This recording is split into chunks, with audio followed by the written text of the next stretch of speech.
यो हो बहसको साथमा कामना सेवा विकास बैंक, प्रगतिको आधार कामना सेवासँगको कारोबार। Registration open for +2 Science Management Humanities and Law, Lumbini College.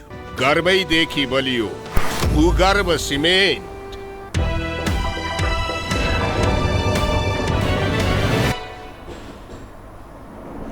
नमस्कार, यो बहसमा म यहाँहरूलाई हार्दिक स्वागत गर्दछु।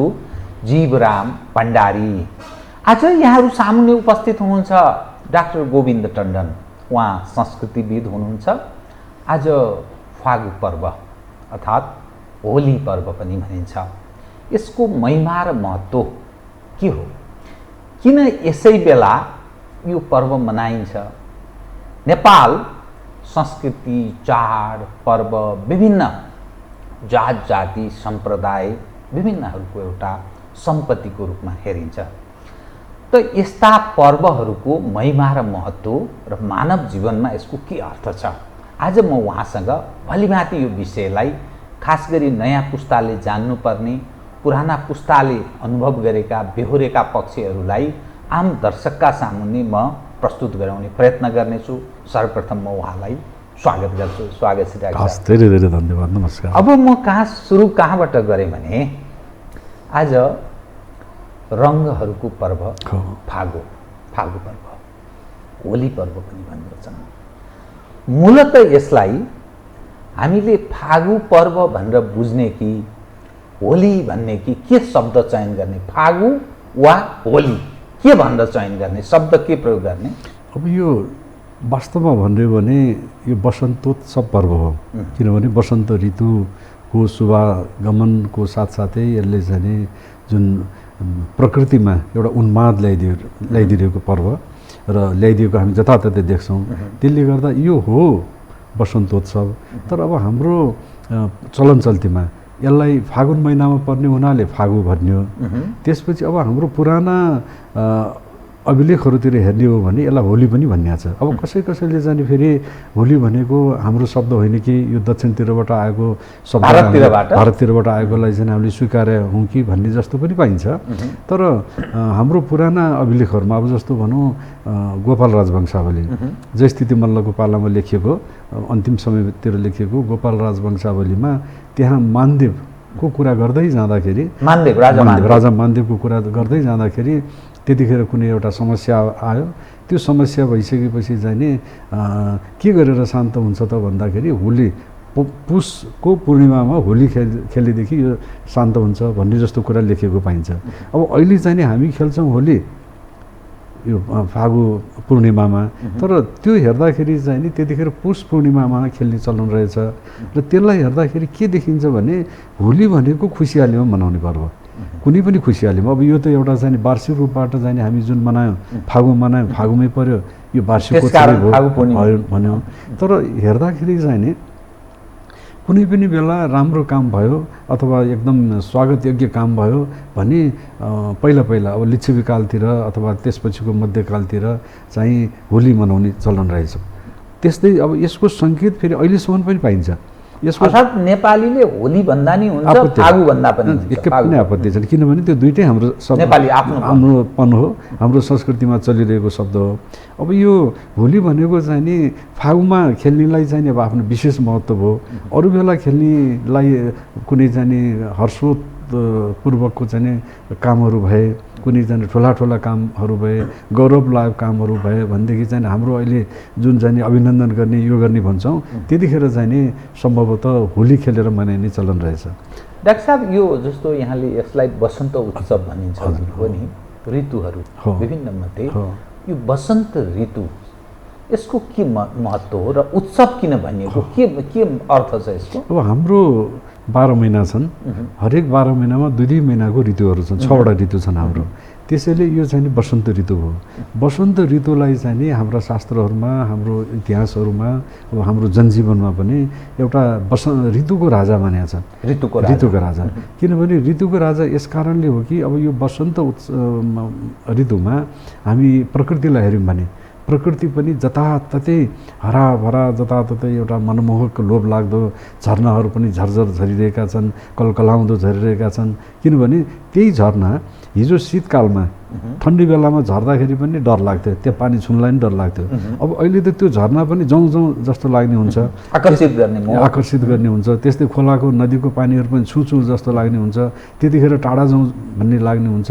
त्यस्तै फेरि अर्को अहिले चाहिँ सारा रुख बिरुवाहरू चाहिँ हराभरा भएको छन्, पालुवा पला छन्, फुलहरू फुलेका छन् र त्यसले जीवनमा हामीलाई चाहिँ पाठ सिकाइरहेको छ। फेरि त्यो पाठ हामी कति सिक्छौँ थाहा छैन, तर त्यसले सिकाइरहेको छ। हेर हिजो चाहिँ म मुर्झाएको थिएँ, हिजो झरेको थिएँ, पातहरू थिएनन् मका, तर सधैँ झर्नु, मुर्झाउनु अथवा दुःख पाउनु, पीर पाउनु मात्रै जीवन होइन, जीवन त्यसपछि पनि आउँछ। हेर हिजो म सानो फुल थिएँ, आज कोपिला भएर फक्रेँ, त्यसैले जीवनमा फक्रिन सक्नुपर्छ भन्ने कुरा पनि सिकाइरहेको छ। अब हामी बाहिरी पक्षलाई मात्रै चाहिँ ल्याउँ भनेदेखि अब रङ खेल्ने, होली मनाउने, फागु गर्ने, साथीभाइसँग मजा गर्ने, त्यो कुरा एक ठाउँमा छँदैछ, त्यो जीवनमा चाहिन्छ। किनभने हामी मानिस भनेको चाहिँ नि अब हाम्रो दर्शनको रूपबाट हेर्दा हाम्रो शास्त्रले हामीलाई के सिकाएको छ भने मान्छे भनेको खुसीको लागि जन्मेको, दुःख पाउनलाई जन्मेकै होइन।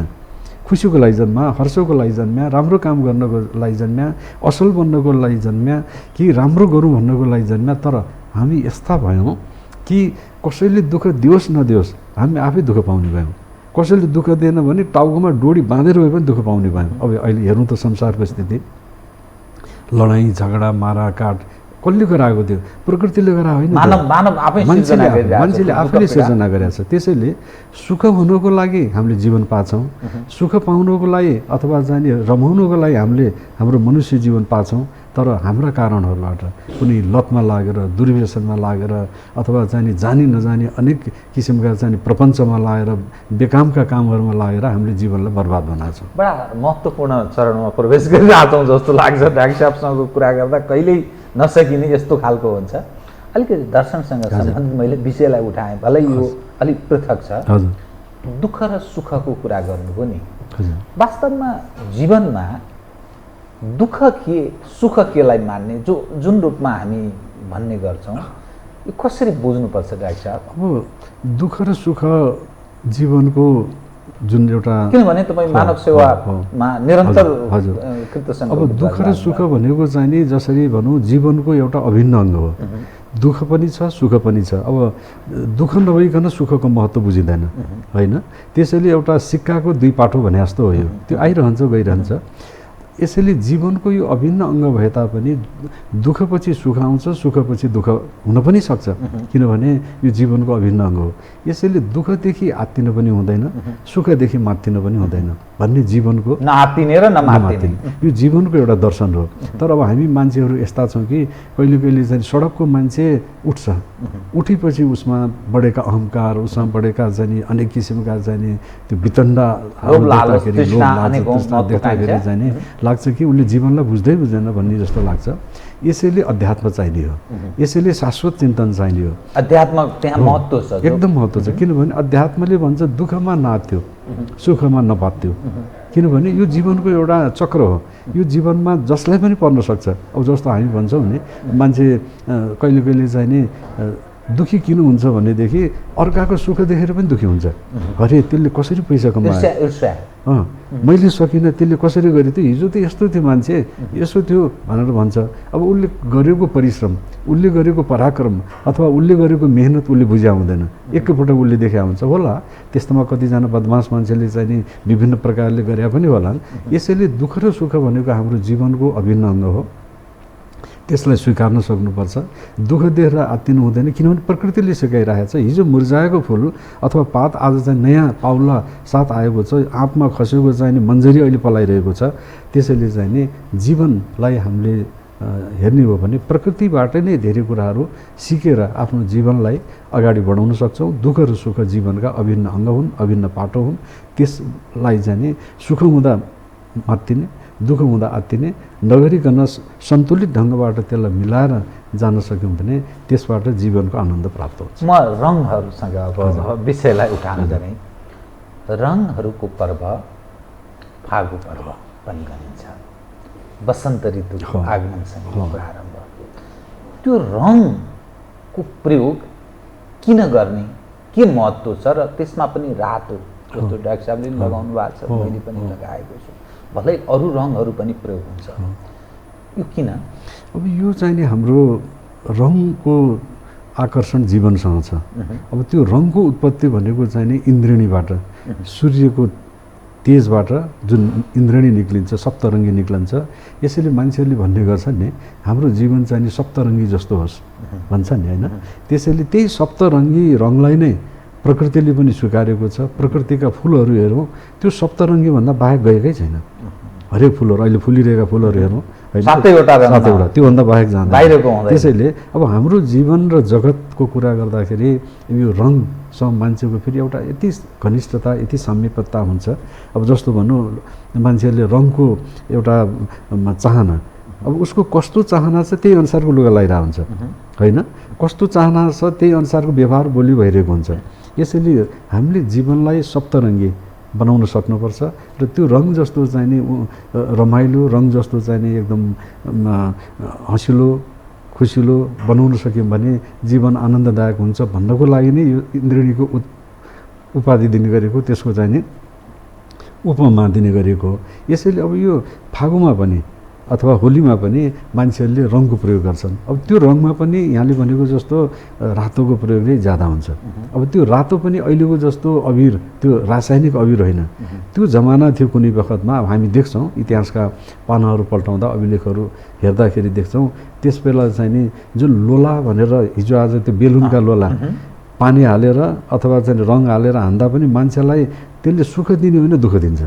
अर्थात् यो विकृति हो, विकृत रूप हो। किनभने त्यसले हान्दाखेरि टाउकामा लाग्ला, आँखामा लाग्ला, नाकमा लाग्ला, रगत आउला अथवा चोट लागेर लड्ला, होइन? यस्ता लोलाहरू त्यतिखेरको लोला होइन। त्यतिखेरको लोला भनेको हाम्रा पूर्वजहरू चाहिँ के प्रयोग गर्थे र कसरी प्रयोग गर्थे र अहिले यो परिष्कृत रूप के हुँदै गयो? हो, अब त्यतिखेरको चाहिँ सबै प्राकृतिक थियो। अब जस्तो लोला भने पनि लाहाले बनाइन्थ्यो। लाहा आजकल हामी लाहा भनेको छापसापमा प्रयोग गर्छौँ नि खामसाम उगार्नलाई। त्यस्तै लाहाले बनाएको पातलो जुन पत्र हुन्थ्यो त्यो भित्र चाहिँ नि प्राकृतिक रङ, अब जस्तो चाहिँ अबिर भनेर जुन हामी भन्छौँ त्यो चाहिँ पलासका फुलहरूबाट बनाइएको प्राकृतिक रङ राखेर त्यो हान्दाखेरि र खस्दाखेरि पनि एउटा त बास्ना आउने, अर्को खस्दाखेरि पनि आनन्द आउने, आहा कस्तो मिठो बास्नाको बनाएको रहेछ भन्ने खालको चाहिँ लोला हान्ने चलन थियो। त्यस्तै अबिरहरू पनि प्राकृतिक हाम्रा वनस्पतिहरूबाट बनाएको रङहरूको प्रयोग हुन्थ्यो, होइन? अब जस्तो दक्षिण भारततिर जाने भने श्रीखण्डका चाहिँ नि धुलोहरूले बनाएको हुन्थ्यो। अब हामी कहाँ हो भनेदेखि हाम्रै यहाँका चाहिँ नि विभिन्न कपुर लगायतका रुखका पातहरू अथवा त्यसका बोक्राहरूले बनाएको चाहिँ नि त्यो धुलो प्रयोग हुन्थ्यो। त्यसले गर्दा मान्छेलाई चाहिँ नि आनन्द दिन्थ्यो। यसैले हाम्रो पर्वको मुख्य महत्त्व भनेकै कसैलाई दुःख दिनु होइन, कसैलाई आनन्द दिनु हो। हामीले बुझेकै छैनौँ त्यो कुरा। यसैले अहिले चाहिँ कस्तो भयो भने नकारात्मकतातिर गयो। अरूलाई दुःख दिन पाएदेखि चाहिँ नि रमाउने, त्यो हाम्रो चलन नै होइन। हाम्रो त चाहिँ नि यो पर्व भनेको त जोड्ने हो, जोड्ने फुटेकोलाई जोड्ने हो। यसैले यसलाई हामी पर्व भन्छौँ। जस्तो पर्व भनेको संस्कृत शब्द हो। अब जस्तो बाँस जोडेर भने हुन्छ, त्यसको आँख्लालाई संस्कृतमा पर्व भन्छन्। त्यही पर्वले जोडेर त्यो एउटा सानो बाँस कत्रो अग्लो बनेर जाने उभिएको हुन्छ। त्यो समुच्चयमा एउटा पर्व हो, पर्व जोडेरै बनेको छ। त्यसैले हामी चाहिँ फागु पर्व भन्छौँ, होली भन्छौँ अथवा चाहिँ विभिन्न पर्व वर्षभरि मनाउँछौँ। त्यो पर्वको काम भनेको जोड्ने, हामीलाई जोड्ने, मनुष्यतालाई जोड्ने, मानिस मान्छे बिच जोड्ने। र फेरि अब यो अहिले फागु नै भनौँ न, इतिहास हेर्दाखेरि पनि यो वास्तवमा जोड्ने पर्व नै हो। अब एउटा त फागु जुन खेल्छौँ साथीभाइ बिचमा, आफन्तको बिचमा खेल्छौँ, अरूलाई गएर हान्ने त्यो साथीभाइ बिचमा एकले अर्कालाई किन लगाउने थियो? अब त्यही यो चाहिँ नि एउटा त सम्बन्धको सुधार भयो, सम्बन्धको सुधार भयो। अर्को चाहिँ नि भनौँ न अब वर्षौँ बाहिर गएको मान्छे अहिले आएको छ, अब यो होलीमा चाहिँ जाउँ न खेलौँ भनेर चाहिँ ऊ गएर खेल्न सक्छ। अरू बेला त म खेल्न आउँछु भनेर त विभिन्न काममा होलान्, होलीमा त चाहिँ नि पाइयो, फागुमा पाइयो।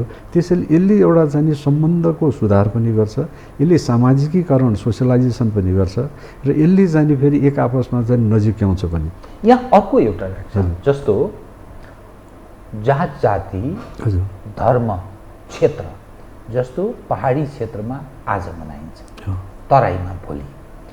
अनि यो जात जाति, कतिपय जात जातिहरू यसलाई भयानक ढङ्गले उत्सवको रूपमा मनाउँछन्, कतिपय त्यति मनाउँदैन। यसको के अर्थ हो? अब यो र 2 दिन मनाउनु यस्तो हो। अब यो चाहिँ नि त समयको कारणले हो। भारत र नेपाल बीचको समय फरक छ। अब जस्तो चाहिँ 15 मिनेटै फरक छ। हामी अगाडि छौँ, उनीहरू पछाडि छन् र त्यसले गर्दाखेरि ज्योतिष अनुसार चाहिँ नि अक्षांश र देशान्तरको फरकले गर्दा समयको फरक छ। त्यो समयको फरकले गर्दा तिथिमा पनि अलिकति घटबड हुन्छ। यसले गर्दाखेरि धेरै जसो पर्वहरू चाहिँ नि मुख्य चिज आज हामी मनाउँछौँ भने भोलिपल्ट उता मनाउँछन्। अनि त्यही दक्षिणको सङ्घमा बसेको तराई जुन हो त्यसको प्रभाव त चाहिँ नि यता पहाडभन्दा उताको प्रभाव धेरै पर्यो। भारतको त्यो प्रभावले गर्दाखेरि उतातिर चाहिँ नि भोलि मनाउने भनेको हो। र अर्को चाहिँ नि पहिले त चलन नै थियो नि यो होली भनेको चाहिँ नि अरू सामान्यको लागि भन्दा पनि हाम्रो समाजले जुन चाहिँ नि भनौँ न गरिखाने वर्गहरू छन् होइन, विभिन्न सिपमा लागेका वर्गहरू छन्। कोही जुत्तामा लागेका, कोही फलामको काममा लागेका, कोही अरू काममा लागेका, उहाँहरूको चाहिँ नि अझै यो पर्व राम्रो हो। किनभने गाउने बजाउने त्यसपछि खाने पिउने लगायतका कारणले गर्दाखेरि होली भनेको उनीहरूको हो भने जस्तो चलन थियो। तर वास्तवमा अब अहिले होलीको जुन एउटा यसको बहुआयामिक महत्त्व छ, यसभित्र रहेको चाहिँ बहुआयामिक जुन चाहिँ नि रमाइलोपन छ, त्यसले गर्दाखेरि अब यो कुनै जात विशेषको वर्ण विशेषको नभइकन यो नेपालको पर्व हो, समग्रमा हो। डाक्टर साहबले म 3वटा पक्षलाई म यहाँ अलिकति यो दर्शकहरू अलि स्पष्ट हुन जरुरी छ भन्ने म ठान्छु। किनभने हाम्रो संस्कृति परम्परा मूल्य मान्यताहरू ह्रास भएर गएको छ। खास गरी नयाँ पुस्ता यसका बारेमा धेरै जानकारी पनि राख्न चाहँदैन। कतिपय चाहेर पनि त्यो जानकारी गराउने मानिसको पनि बडा अभाव त्यसको खडक त्यस्तो भएको जस्तो देखिन्छ। मलाई लागेको त्यो कुरा काठमाडौँ उपत्यकामा यसलाई अलि धुमधामका साथ परम्परादेखि नै मनाएको जस्तो मलाई लाग्छ। यो आमोद प्रमोद जस्तो अलि रमाइलो। पहाडी क्षेत्रमा एकदम कम, तराईमा अलि भव्य ढङ्गले मनाइन्छ। यो के फरक हो, यो के प्रभाव? अब यसमा चाहिँ नि विभिन्न चाडपर्वहरूको जुन चाहिँ नि एउटा भव्यता अथवा त्यसमा आएको चाहिँ अलिकति शिथिलता छ, त्यसमा मान्छेको जीवनको कष्ट दुःख सुखसँग पनि सम्बन्धित छ। किनभने सहरी क्षेत्रमा अब काठमाडौँ मात्रै नभन्नु, सहरी क्षेत्र काठमाडौँ, पाटन, भक्तपुर होइन, अब त्यस्तै पछि बनेका नयाँ सहरहरू विराटनगर, नेपालगञ्ज लगायतका जुन सहरहरू छन् त्यो सहरहरूमा मान्छेहरूमा एउटा आर्थिक उन्नति पनि राम्रो भाव हुन्छ। अनि चाडपर्वहरू भनेको चाहिँ नि भव्यसँग मनाउने कि चाहिँ नि निम्न स्तरमा मनाउने रहेछ कि चाहिँ नि अलिकति आर्थिक उन्नति भएको ठाउँमा चाहिँ नि त्यसलाई राम्रोसँग पुँजीसँग सम्बन्धित हो।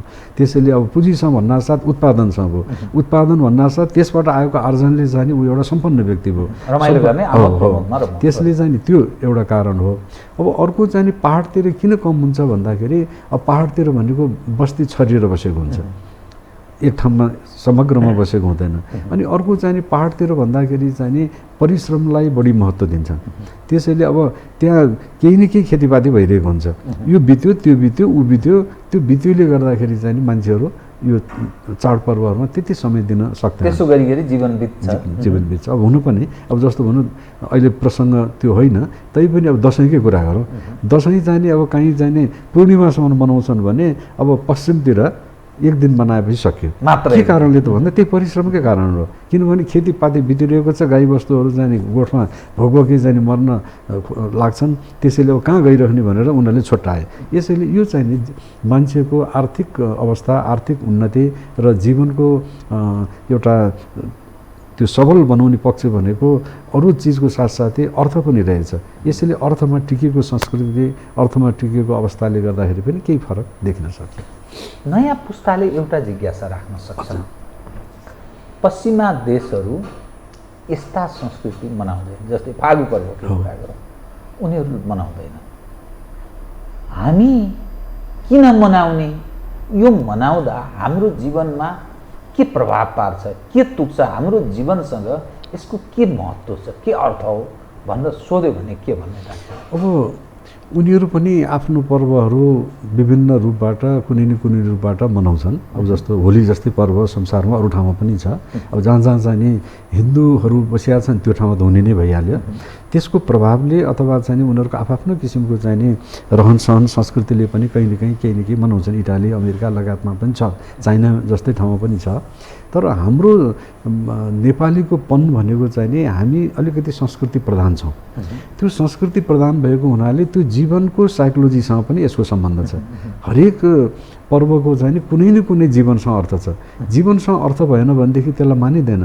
अनि फेरि हाम्रो चाहिँ नि सबभन्दा ठुलो विशेषता भनेको चाहिँ नि हामीले कुनै पनि पर्वलाई अथवा संस्कृतिलाई सम्प्रदाय र धर्मसँग जोडेका छौँ। सम्प्रदाय र धर्मसँग जोडिएन भने त्यो रहँदैन। अब जस्तो चाहिँ पश्चिमाहरूमा अथवा चाहिँ नि अरू देश मुलुकहरूतिर उनीहरूले त्यसलाई धर्मसँग जोड्न सकेनन्। धर्मसँग जोड्न नसकेको हुनाले मनाउन त मनाउँछन्, अब घरभित्रै मनाउँछन् अथवा बाहिर बडा राम्रो सन्देश। धर्म र संस्कृतिसँग यसैले जोडिएन भने त्यो बाँच्दैन, निरन्तर चल्दैन। किनभने धर्म र संस्कृतिसँगलाई अब कतिपय चाहिँ अब हाम्रो राजनीति नै भनौँ न, म धर्म सक्दिन्छु, धर्म भने अफिम हो, म संस्कृति म मान्दिनँ भन्छन् भने तापनि यदि त्यो अहिले त त्यही मान्यताबाट गाइरहेछ।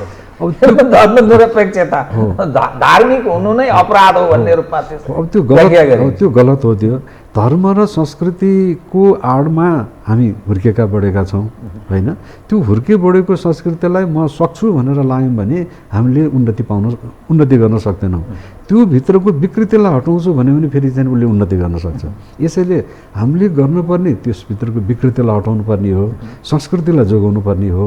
र फेरि चाहिँ नि हाम्रो संस्कृतिमा चाहिँ नि त्यो जुन एउटा नेपालीत्व छ, नेपालीपन छ, र त्यसपछि चाहिँ नि यसभित्र भएको समग्रमा चाहिँ नि जुन किसिमको रमाइलोपन, जुन किसिमको एउटा सम्बन्ध सुधार गर्ने, त्यसपछि चाहिँ नि नवीकरण गर्ने जुन किसिमको एउटा तत्त्व छ नि, त्यो तत्त्वले चाहिँ हामीलाई सधैँ जोडिरहेको हुन्छ।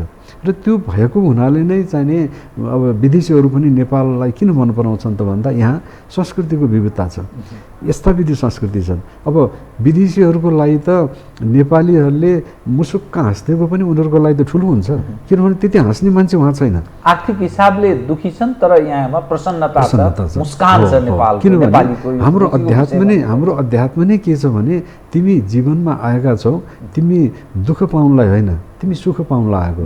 त्यसैले तिमीले जीवन दुःखका लागि सुखको लागि भएको हुनाले तिमीले सुखको लागि कसरी सुख प्राप्त गर्न सक्छौ, कुनै गलत काम गरेर होइन।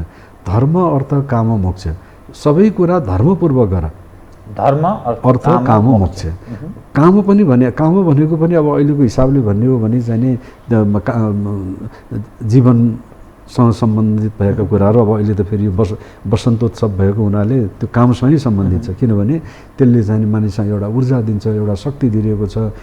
जताततै एउटा कामुकताको चाहिँ नि प्रदर्शन कसैले गरिरहेको छ, प्रकृतिले गरिदिरहेको छ, प्रेरित गरिरहेको छ। त्यसपछि चाहिँ यो घमाइलो पर्व, घमाइलो दिनले गरिरहेको छ। यसले गर्दाखेरि चाहिँ त्यो काम पनि धर्मपूर्वक है, अधर्मपूर्वक होइन भनेर सिकाइरहेको छ। यसैले हाम्रो जीवनको पुरुषार्थ धर्म अर्थ काम मोक्षको प्राप्ति समेत पनि चाहिँ नि के को लागि अगाडि बढिरहेको छ त भन्दाखेरि जीवनमा तिमी सुख प्राप्त गर, जीवनमा तिमी आनन्द प्राप्त गर। किनभने जीवनको लक्ष्य भने नै सुख र आनन्द, रोएर बस्नु होइन, दुःख पाएर बस्नु होइन। त्यो दुःख पाएको छौ भने कसको कारणले त भन्दा आफ्नै कारणले। यो चाड पर्व संस्कार संस्कृतिहरू हाम्रा पूर्वजहरूले, ऋषिमुनिहरूले, महात्माहरूले, विद्वान विदुषी ज्ञानीहरूले जुन मान्यताका जुन आधारमा स्थापित गरे, त्यो क्रमशः त्यसको विकृत रूप अनेकौँ अपराधजन्य ढङ्गले पेश हुने त्यस्तो अवस्थामा पनि छ कि यो स्वाभाविक सुधारको प्रक्रियामा हो, यसलाई स्वाभाविक रूपमा लिनुपर्छ, के ठान्नुहुन्छ तपाईँ? अब यसमा दुई धार छ। एउटा चाहिँ नि कुनै पनि संस्कृति भनेको सधैँ हिजोको जस्तो रहँदैन, त्यसमा सुधार हुँदै पर्छ, भएरै जान्छ। त्यो सुधार समय सापेक्ष हुन्छ, सजिलै माग्छ। त्यो चाहिँ नि एउटा स्वाभाविक प्रक्रिया हो, त्यो चाहिँ माझिँदै जान्छ, सुसंस्कारित हुँदै जान्छ। र त्यो चाहिँ नि एक किसिमको चाहिँ नि त्यसरी सुधारिँदै गयो भने चाहिँ नि एउटा भनौँ न झरनाबाट खसेको कल कल कल कल बगेको पानी जस्तो स्वच्छ सफा सुन्दर हुन्छ र त्यसलाई मान्छेले स्वीकार्छ, सजिलै स्वीकार्छ। त्यो एक प्रक्रिया हो।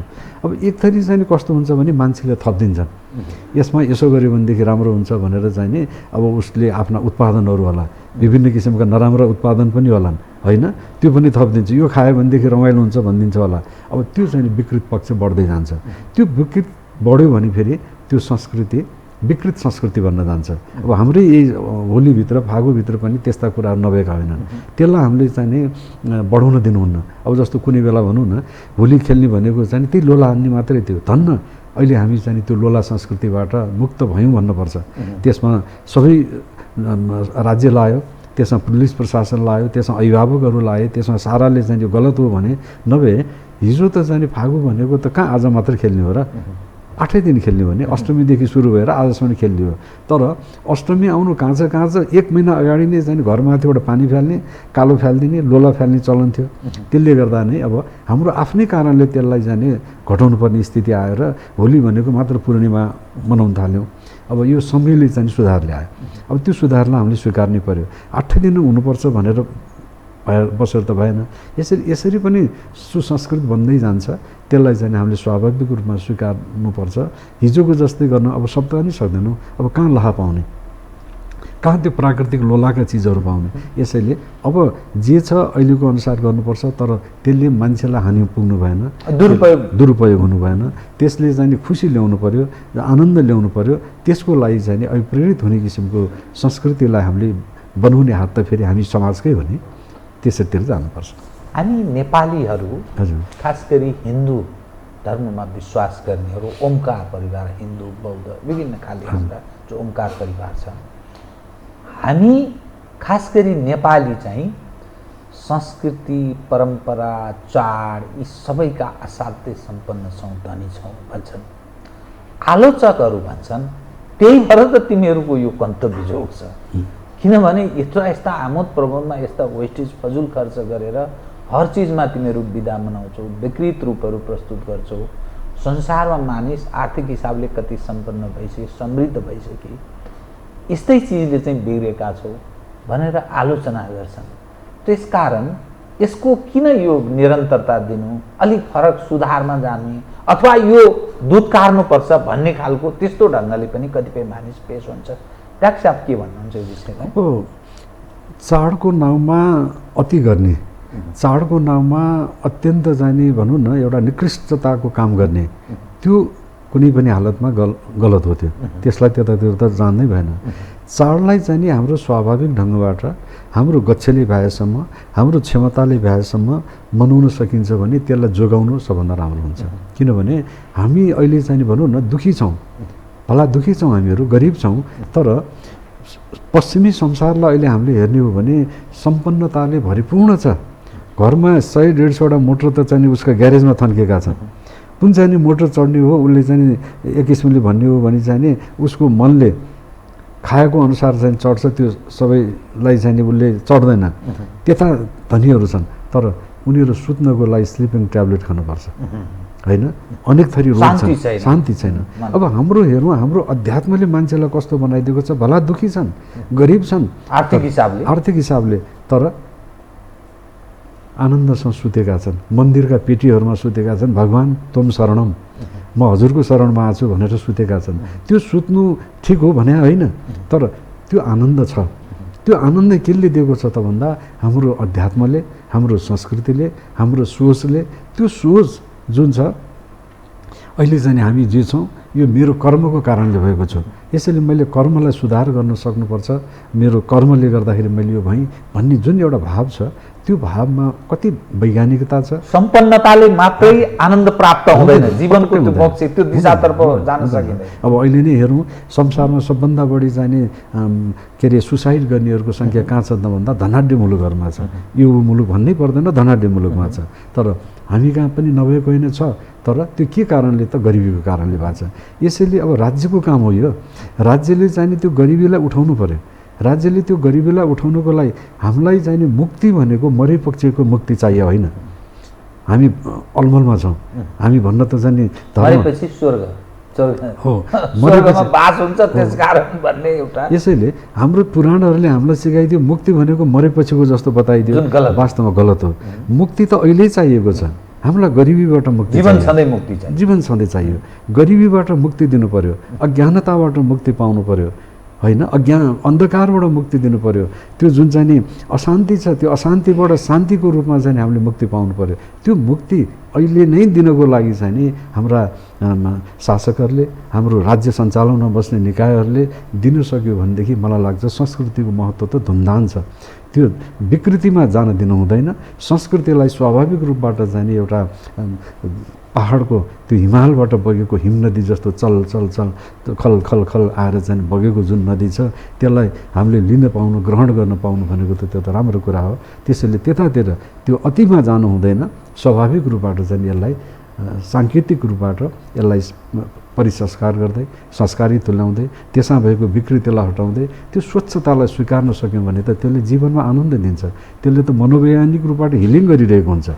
त्यसलाई हामीले बुझ्न सक्नुपर्छ। कस्तो राम्रो विषय उठान गर्नु भने अज्ञानता। हजुर डाक्टर साहब, म यो अलिकति फेरि म यहाँलाई यो दर्शकका अनेकौँ कौतूहल विषयहरू हुन्छन् त्यसलाई अलिकति सम्बोधन गर्छु। अज्ञानता, जसलाई यो प्राणी जगतमा सबभन्दा बढी ज्ञानी मानव जाति भनिन्छ। मानिस यो प्राण भएका जातिहरूमा सबभन्दा ज्ञानी भनेर भनिन्छ। सर्वाधिक अपराधजन्य कृत्य मानव जाति गरिरहेको छ यो संसारमा। साराका सारा त्यो गाई गोरु, अरू प्राणी जगत, चराचर जगत, ऊ त्यो प्रकृति प्रदत्त, ऊ त्यो नियम सम्मत छ। तर त्यो मानिस जसलाई बढी ज्ञानी ठानिन्छ त्यो सर्वाधिक अपराध गरिरहेको छ। कसरी मानव जाति सर्वाधिक ज्ञानी, त्यो अरू प्राणी जगत अज्ञानी कसरी भनिएको हो? अब यो त्यही जीवरामजीले भनेको जस्तो हामी अलिकति अन्यलमा छौँ। हामीले जसलाई मानिस भनिरहेका छौँ, मानिस कसलाई भनिरहेका छौँ भन्दा त्यो दुई आँखा भएको, यसो चुच्चे नाक अथवा बुच्चे नाक भएको, मुख कानसान भएको, अलिअलि बोल्न जान्ने मान्छे छ भने त्यसलाई मान्छे भनेका छौँ। त्यो गल्ती हो, त्यो गलत हो। मान्छे पशु हो होइन। यदि त्यो पशुमा पशुता छ भने पशु नै हो, दुई खुट्टे चार खुट्टे जेसुकै होस्। अब मान्छे सर्वोत्कृष्ट प्राणी यस कारणले हुन्छ कि उसमा विवेक र बुद्धि हुनुपर्छ। हाम्रो शास्त्रहरूले पनि भनेको विवेक र बुद्धि, किनभने त्यसले उसलाई चाहिँ एउटा गर्न हुने र गर्न नहुने, खान हुने र खान विचार गर्ने। किनभने आहार, निन्द्रा, भय, मैथुन त पशु र मान्छेमा बराबर छ। आहार उसलाई पनि चाहिन्छ, भोक डर उसलाई पनि छ, सन्तानोत्पत्ति ऊ पनि गर्छ, मान्छे पनि गर्छ होइन। यी चारवटा कुरा त समान छन्। तर मान्छे सर्वोत्कृष्ट हुनाको कारण मात्र एउटै हो, उसमा धर्म भन्छन्। धर्म भनेको अहिलेको जस्तो चाहिँ टीका चन्दन अथवा मन्दिरमा जाने अथवा कर्मकाण्ड गर्ने धर्म भने होइन। विवेक र बुद्धि, विवेक र बुद्धिले उसले चाहिँ यो काम मैले गर्नुहुन्न है, म त मान्छे हुँ, सर्वोत्कृष्ट प्राणी हुँ, मैले अर्कालाई दुःख दिनुहुन्छ, मन वचन कर्मले मैले दुःख दिनु हुँदैन भन्ने त्यो विवेक आयो भने धर्म भयो। किनभने त्यो विवेक छैन भने धर्म भनेको मन्त्र फलाक्दैमा अथवा चाहिँ नि श्लोकहरू कण्ठ गर्दैमा अथवा मन्दिरमा जाँदैमा भगवान् भनेर नमन गर्दैमा त्यो धर्म प्राप्त हुने होइन। हाम्रो शास्त्रले कहीँ त्यसरी बताएको छैन। धर्म भनेको त असल कर्म, असल कर्म हामीले गर्न सक्यौँ भने धर्म भयो। असल कर्म गरेनौँ, अर्कालाई दुःख दिउँ, अर्कालाई पीडा दिउँ भने त्यो अधर्म भयो। अब जस्तो अहिले अधर्म बढी, धर्म र अधर्मको अर्थ हो, अधर्म बढिरहेको छ। किन अधर्म बढिरहेको छ भन्दा कसबाट भएको छ? त्यो के साँडेबाट भएको छ अथवा गाई गोरुबाट भएको छ अथवा बाघ हात्तीबाट भएको छ? पटक्कै भएको छैन। उनीहरू त आफ्नो जीवनमा आफूले जे पाएका छन् त्यही अनुसार गएका छन्। मान्छे मात्रै यस्तो हो, उसले चाहिँ नि जति जे पनि पुगेको छैन। अब प्रकृतिलाई थप जित्ने प्रयास गर्छ, त्यो माथि राज गर्ने। अब प्रकृतिले मान्छेलाई यति सम्पन्न बनाइदिएको छ, नदी नाला खानीदेखि लिएर सारा उसैको मान्छेकै हो। तर त्यसलाई सदुपयोग गर्न नजानेर हामी सम्पत्तिमाथि बसिया छौँ, रोएर बसिया छौँ होइन। अब जस्तो भनौँ नेपालकै कुरा गरौँ, नेपालमा यत्रा विधि सम्पत्ति हामीसँग छन्, के छैन हामीसँग? मौसमको कुराले हेर्ने हो कि वातावरणले हेर्ने हो कि उब्जनीले हेर्ने हो कि यहाँ भएका रैथाने कुराहरूले हेर्ने हो कि सारा कुराबाट विविधताबाट हामी धनी छौँ। तर हामी गरिब बनेर हिँडिरहेका छौँ। किनभने हामीलाई कसले गरिब बनायो त भन्दा हामीले पाएको शिक्षा, हाम्रो जीवनसँग जोडिएको शिक्षा हामीले पाएनौँ। हामीले जीवनसँग नजोडिएको शिक्षा पायौँ, सूचनामूलक शिक्षा मात्रै पायौँ। यी सारा अध्यात्मलाई जीवनसँग नजोडिएको शिक्षा पायौँ, सूचनामूलक मात्रै पायौँ। हाम्रो जीवनसँग सम्बन्धित शिक्षा हामीले पाएनौँ, एकदम दुःख पायौँ। हामीसँग प्रमाणपत्र मात्रै छ, के जानेछ भने पनि मसँग प्रमाणपत्र छ भन्छ, त्यसले के काम लाग्छ? जीवनसँग जोडिएको शिक्षा भनेको शाश्वत चिन्तन, अध्यात्मता, आध्यात्मिकता, त्यो हामीले दिन सकेनौँ। आध्यात्मिकता भनेको फेरि यो धर्म त्यो धर्म सम्प्रदाय होइन। आध्यात्मिकता भनेको त मानवता, उसको कुनै धर्मै हुँदैन। उदार चरितानाम वसुधैव कुटुम्बकम भन्ने भावले हिँडेको हुन्छ। सारा संसार मेरै हो, सारा संसारका मान्छेहरू मेरै हुन्, सारा संसारको चाहिने दुःख मेरै हो भन्ने त्यो सोच, त्यो भाव भयो भने आजको जस्तो काठमार दुःख हुँदैन थियो। त्यो चिन्तन यहीँबाट गयो विश्वमा, होइन?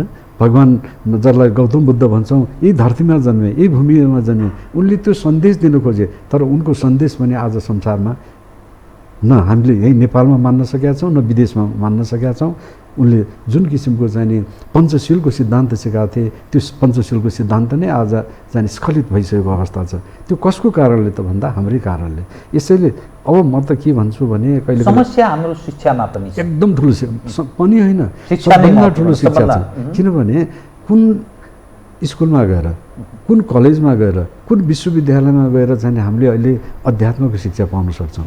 अध्यात्म शिक्षा पाउने भनेको संस्कृतमा भनेर भने त्यो गलत हो। संस्कृतमा मात्रै पाइन्छ भने त्यो गलत कुरा हो। संस्कृत भण्डार हो, संस्कृतमा चाहिँ ज्ञानको भण्डार छ। तर त्यो ज्ञानको भण्डार दिने पनि त उपयुक्त पात्र चाहियो नि त, होइन? त्यो पात्र भएको भएदेखि आज त हामी संस्कृत शिक्षाको कारणले धेरै माथि जान्थ्यौँ। हामीले अध्यात्म कुनै पनि भाषामा दिन सक्छौँ, त्यो दिनुपर्छ।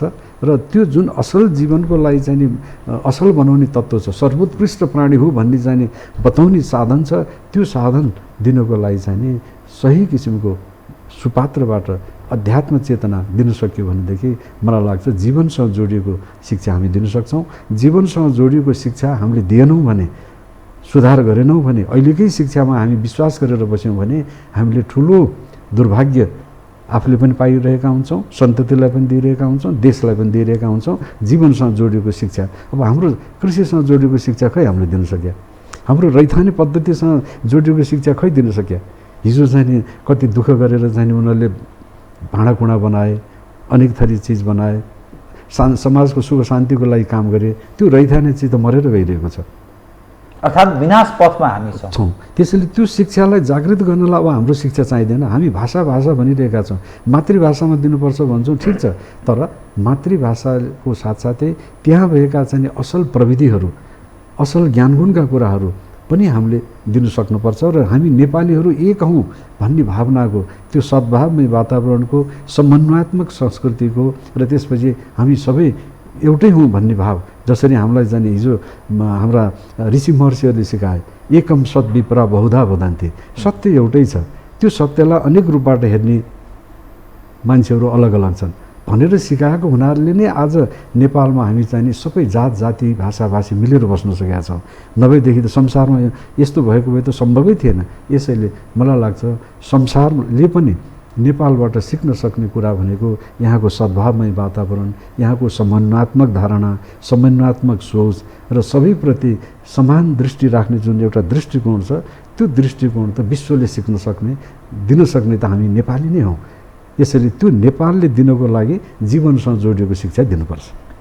नेपालबाट संसारले सिक्ने कुरा भन्नुभयो यहाँले, बडा महत्त्वपूर्ण। म कार्यक्रमको अन्त्यतिर आएको छु कि यो जो राज्य संयन्त्र छ, हाम्रा संविधान छन्, ऐन कानुनहरू छन्, शासक र प्रशासकहरू छन्, जसलाई हामी चाड पर्व, संस्कृति, परम्परा, हाम्रा मूल्य मान्यता, आदर्श पक्षहरू छन्, विगतका हाम्रा पूर्वजहरूले स्थापित गरेका महत्त्वपूर्ण मान्यताहरू, त्यसलाई हामी आफ्नो पुँजी ठानिरहेका छौँ। डाक्टर साहबले भने चाहिँ हामीबाट विश्वले सिक्नुपर्छ, किनभने यो ऋषि मुनिहरूको जपतपस्थल, विद्वान विदुषीहरूले को एउटा पीडास्थल हो, विगतको इतिहासको त्यो कालखण्डको अनादिकालदेखिको हेर्दा। त त्यो संरक्षणका लागि जसलाई हामी पुँजी ठानिरहेका छौँ, डाक्टर साहबले जसरी भन्नुभयो, त्यसको संरक्षणका लागि हाम्रा संविधान, ऐन कानुन, शासक प्रशासक, खास गरी राजनीतिक वृत्त र प्रशासनिक वृत्त कतिको सचेत छ, त्यो बाधक छ कि, अथवा त्यसले खेलेको भूमिका चाहिँ कस्तो पाउनुहुन्छ तपाईँ? केवल तपाईँ निरन्तर मानव सेवामा पनि समर्पित भएको एउटा सद्गुणी व्यक्ति हुनुहुन्छ, यो विषय पनि मलाई उठाउन मन लाग्छ। अब यो अत्यन्त महत्त्वपूर्ण र एकदम जटिल प्रश्न पनि हो।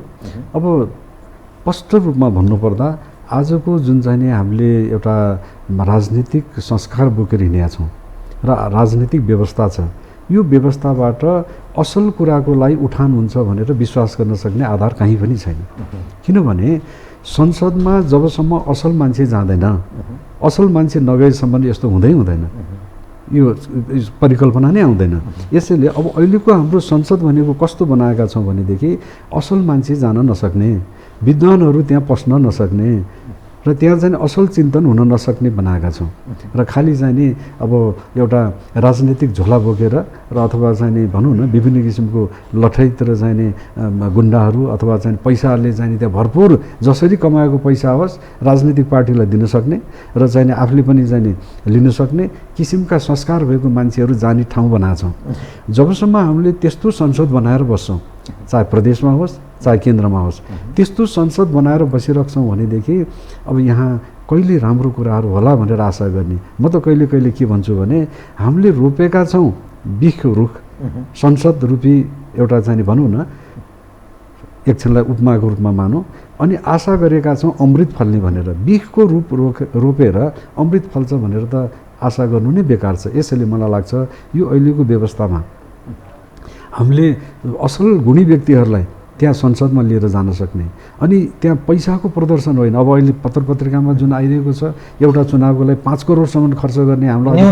न्यूनतम भनेर आइरहेको छ भने त्यहाँ बिचरो एउटा विद्वान व्यक्ति, गुणी व्यक्ति त्यो पैसा कहाँ लिएर त्यो संसदमा जान सक्छ, कहाँ लिएर त्यो झगडा तगडा गर्न सक्छ। यसैले अहिलेको चाहिँ जुन प्रणाली छ त्यो प्रणालीमा सुधार भएन भने जीवरामजी मलाई त कस्तो लाग्छ भने यो नेपाललाई हामीले जुन हिजोको एउटा लिगेसी छ, हिजोको जुन हाम्रो संस्कृति छ, मूर्त अमूर्त सम्पदाहरू हाम्रो छन्, अथवा चाहिँ हिजोको हाम्रो चाहिँ त्यो आध्यात्मिक चेतनाको त्यति महत्त्वपूर्ण उचाइमा हामी पुगेका थियौँ, त्यो उचाइलाई बचाएर राख्न सक्ने क्षमता हामीमा हुँदैन। अनि हामी पनि अरू जस्तै पश्चिमा मुलुकहरूका अरू जस्तै चाहिँ नि सोचमा चाहिँ हुन्छौँ, अनि लडाइँ भिडाइँ झगडा अनि एक आपसमा आफू दाजुभाइको बिचमा अब अहिले भनौँ न चलिरहेको जुन विदेशमा पनि चलिरहेको छ, अहिले नै युक्रेन र रसियाको पनि दाजुभाइ बिचकै लडाइँ हो त्यो। त्यस्तै अवस्था चाहिँ नि हामी कहाँ नआउला भन्न सकिँदैन। यसैले त्यसको सुधार गर्नको लागि के गर्नु पर्यो त भन्दाखेरि शिक्षा प्रणालीमा सुधार गर्नु पर्यो, त्यसपछि राजनैतिक सोचमा सुधार आउनु पर्यो, र त्यसपछि हाम्रो प्रणालीमा पनि यो जुन शासन प्रणाली छ त्यो प्रणालीमा पनि सुधार आएर कसरी हुन्छ असल व्यक्तित्वहरूलाई प्रोत्साहन दिने, कसरी हुन्छ नेपालीत्वलाई प्रोत्साहन दिने, कसरी हुन्छ नेपाली संस्कारयुक्त कुराहरूलाई चाहिँ बढावा दिने। अब यहाँ त अहिले कस्तो छ, एउटाले गाली गरिरहेको हुन्छ धर्म भनेको अफिम हो भनिदिरहेको हुन्छ, अनि अफिम भएको कुरा भनेर उसले बुझेर भन्यो या नबुझेर भन्यो, अफिम हो। यदि धर्मको नाममा विकृति हुन्छ भने त्यो अफिम हो, तर धर्मको नाममा असल कर्म भनेर हामीले गयौँ भने त त्यो त अफिम होइन। यसैले धर्म भनेको असल कर्म हो, धर्म भनेको मान्छेको चाहिँ नि त्यो भित्र भएको चाहिँ नि गुणलाई चाहिँ बढाउने कुरा हो, धर्म भनेको चाहिँ नि अहिंसा हो, धर्म भनेको सत्य हो, धर्म भनेको चाहिँ नि निष्ठा हो, धर्म भनेको इमान्दारिता हो भन्यो भने त्यो कसलाई आवश्यक छैन त्यो। यसैले हामीले धर्मको परिभाषा नै गलत गरिरहेका छौँ र सम्प्रदायलाई धर्म भनिरहेका छौँ। अहिले वास्तवमा भन्ने भने सम्प्रदायलाई धर्म भनिरहेका छौँ। यसैले सम्प्रदाय भनेको त राजनीतिक पार्टी जस्तो हो, मेरो पार्टी ठुलो तेरो पार्टी सानो उसको पार्टी ठुलो भने जस्तै सम्प्रदायको मान्छेहरूको बिचमा गएर एकछिन कुरा गऱ्यो भने मेरो ठुलो भन्ने हुन्छ। तर धर्मले त्यसो कहिले भन्दैन। धर्म भनेको त असल कर्ममा लाग, मानव बन, मानवोचित व्यवहार नै वास्तवमा धर्म हो। मानवोचित व्यवहारबाट हामी अफ द त्यो लिक भन्छौँ नि, त्योभन्दा बाहिर जान थाल्यौँ भने अनि अधर्म सुरु हुन्छ। मानवोचित व्यवहार नै धर्म हो। बहुत धन्यवाद डाक्टर साहब, कार्यक्रममा आइदिनु भयो, हार्दिक हस्, यहाँलाई पनि धेरै धेरै धन्यवाद। हस् आदरणीय दर्शकवृन्द, उहाँ हुनुहुन्थ्यो डाक्टर गोविन्द टण्डन, संस्कृतिविद। आज फागु पर्व अर्थात् होली यही वरिपरि केन्द्रित रहेर गरिएको कुराकानी। म सहित मेरो सम्पूर्ण युनिटलाई कार्यक्रमबाट बिदा दिनुहोस्, तर यो टेलिभिजन हेर्दै रहनुहोला। नमस्कार।